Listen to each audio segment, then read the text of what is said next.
तो चलिए आज के इस खास विश्लेषण की शुरुआत करते हैं। आज हम हिंदी साहित्य की सबसे मशहूर और सच कहूं तो सबसे मर्मस्पर्शी कविताओं में से एक जयशंकर प्रसाद जी की आत्मकथ्य के पीछे छिपे उस बेहद भावुक इतिहास को डिकोड करने वाले हैं। मतलब ये सिर्फ कोई आम कविता नहीं है, बल्कि एक महान कवि के मन का आईना है। उन्होंने बड़ी ही चतुराई से अपने दिल का हाल शब्दों में पिरोया है। जरा सोचिए, अगर कोई ऐसा इंसान जो अपनी प्राइवेसी को सबसे ऊपर रखता हो, उससे अचानक अपनी आत्मकथा लिखने को कह दिया जाए तो वो क्या करेगा, कैसे मना करेगा? हमारी आज की चर्चा की कोर प्रॉब्लम ही यही है। हम देखने वाले हैं कि कैसे एक बेहद एकांत प्रिय इंसान, जिसने जिंदगी में बहुत गहरा दर्द झेला है, अपनी लाइफ स्टोरी दुनिया के सामने रखने के इस मौके को बहुत ही ग्रेसफुली लेकिन पूरी दृढ़ता के साथ ठुकरा देता है। तो चलिए देखते हैं कि ये सब शुरू कैसे हुआ। इस पूरी घटना की शुरुआत होती है हिंदी साहित्य के दो सबसे बड़े दिग्गजों के बीच हुए एक छोटे से संवाद से। बात है 1932 की। उस वक्त महान मुंशी प्रेमचंद जी अपनी मशहूर पत्रिका हंस का एक स्पेशल एडिशन निकाल रहे थे, जो पूरी तरह से आत्मकथाओं पर फोकस था। अब हुआ यूं कि प्रसाद जी के दोस्तों ने उन पर जबरदस्त दबाव बनाना शुरू कर दिया कि भाई आप भी प्रेमचंद जी की इस मैगजीन के लिए अपनी कहानी लिखिए। दोस्तों का प्रेशर बहुत ज्यादा था और सच कहूं तो यहीं से उस काव्यात्मक इनकार का बेस तैयार होता है, जिसे आज हम आत्मकथ्य के नाम से जानते हैं। अब यहाँ एक बहुत ही दिलचस्प बात है। जयशंकर प्रसाद जी कोई साधारण कवि तो थे नहीं, है ना? वो छायावाद आंदोलन के एक बहुत बड़े पिलर थे। और छायावाद का मतलब ही है अत्यंत व्यक्तिगत भावनाएं, नेचर के मेटाफर्स और एक बहुत ही गहरी सेंसिटिविटी। तो जाहिर सी बात है, जब उनसे आत्मकथा लिखने के लिए कहा गया तो उनका जो जवाब था वो भी पूरी तरह से इमोशंस और रूपकों यानी मेटाफर्स में डूबा हुआ ही होना था। इस कविता की असली गहराई को समझने के लिए हमें एक बार प्रसाद जी के जीवन की उन भयानक त्रासदियों पर नजर डालनी ही होगी, जिन्होंने उन्हें अपना अतीत शेयर करने से रोक दिया। आप देखिए, उनके जीवन में दुख मानो लगातार बढ़ता ही जा रहा था। बहुत ही कम उम्र में अपनी दो पत्नियों को टीबी जैसी भयानक बीमारी की वजह से खो देना और फिर अंत में खुद भी उसी बीमारी का शिकार हो जाना, ये सब सच में दिल दहला देने वाला था। इन घटनाओं से एकदम क्लियर हो जाता है कि आखिर क्यों वो अपनी उन दर्दनाक यादों को दोबारा कुरेदना नहीं चाहते थे। उनका दिल पहले ही बहुत टूट चुका था यार। तो यहाँ समझने वाली सबसे अहम बात यह है कि उनका ये इनकार कोई अहंकार या ईगो नहीं था, बिल्कुल नहीं, बल्कि ये अपनी डिग्निटी को बचाए रखने और अपने टूटे हुए दिल को दुनिया की नज़रों से छिपाने की एक कोशिश थी। वो बिल्कुल नहीं चाहते थे कि दुनिया उनके धोखेबाज दोस्तों पर हंसे या फिर उनके खुद के निजी दुखों का कोई तमाशा बने। चलिए अब कविता के पहले काव्यांश यानी पहले स्टैंजा के एनालिसिस की तरफ बढ़ते हैं। यही वो हिस्सा है जो आत्मकथा लिखने के प्रपोजल पर उनके एक बहुत ही शानदार और पोएटिक नो की तरह काम करता है। जरा इन पंक्तियों में इस्तेमाल किए गए मेटाफर्स पर गौर कीजिएगा। प्रसाद जी ने मधुप यानी भौरे का इस्तेमाल अपने मन के लिए किया है, जो पुरानी यादों के आसपास गुनगुना रहा है। उन्होंने गिरती हुई पत्तियों के रूपक से अपनी जिंदगी के पतझड़ को दिखाया है, और इसमें सबसे खास है गागर रीति यानी खाली घड़ा, जो सीधे सीधे एक भावहीन और अचीवमेंट्स के बिना वाले जीवन का प्रतीक है। इस एक लाइन की गहराई को फील कीजिए।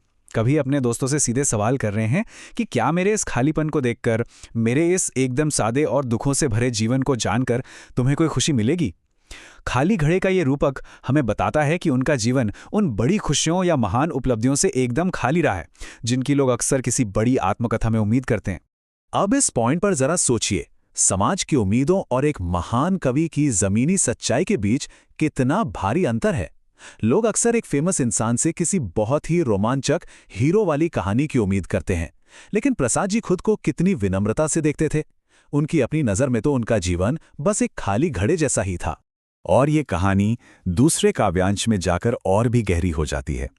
यहाँ प्रसाद जी उन कुछ गिने चुने लेकिन बेहद खूबसूरत पलों का जिक्र करते हैं जो कभी उनके हिस्से में आए थे।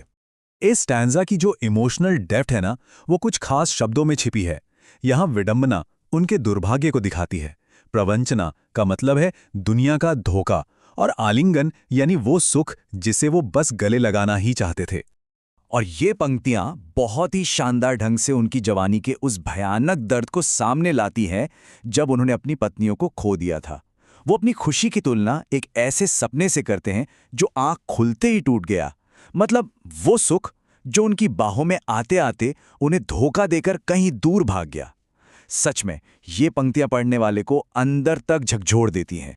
तो अगर हम इसे समराइज करें तो क्रूशल पॉइंट ये है कि अपनी जीवन कथा शेयर करने का मतलब था या तो इस दुनिया की बदसूरती और धोखों को बेनकाब करना, या फिर अपनी छोटी सी बेहद पवित्र प्रेम कहानी को सरेआम बाजार में रख देना। और जयशंकर प्रसाद जी इन दोनों ही चीजों के सख्त खिलाफ थे। चलिए अब हम तीसरे और आखिरी काव्यांश की तरफ बढ़ते हैं, और ध्यान दीजिएगा क्योंकि इस पूरे विश्लेषण की सबसे रुला देने वाली और मार्मिक कल्पना आपको इसी हिस्से में मिलेगी। इन आखिरी पंक्तियों में जो शब्द सबसे ज्यादा ध्यान खींचता है वो है कंथा। कंथा का मतलब होता है फटे पुराने कपड़ों को सिलकर बनाई गई गुदड़ी। यहां प्रसाद जी ने इसे अपने अंतर्मन या अपनी उन यादों के सिंबल के रूप में इस्तेमाल किया है जिसमें कई परतें हैं और बहुत सारा दर्द छिपा है। इस पंक्ति में प्रसाद जी ने अपने दर्द को एक ऐसे जिंदा इंसान की तरह देखा है जो रो रोकर थक कर बस अभी अभी सोया है।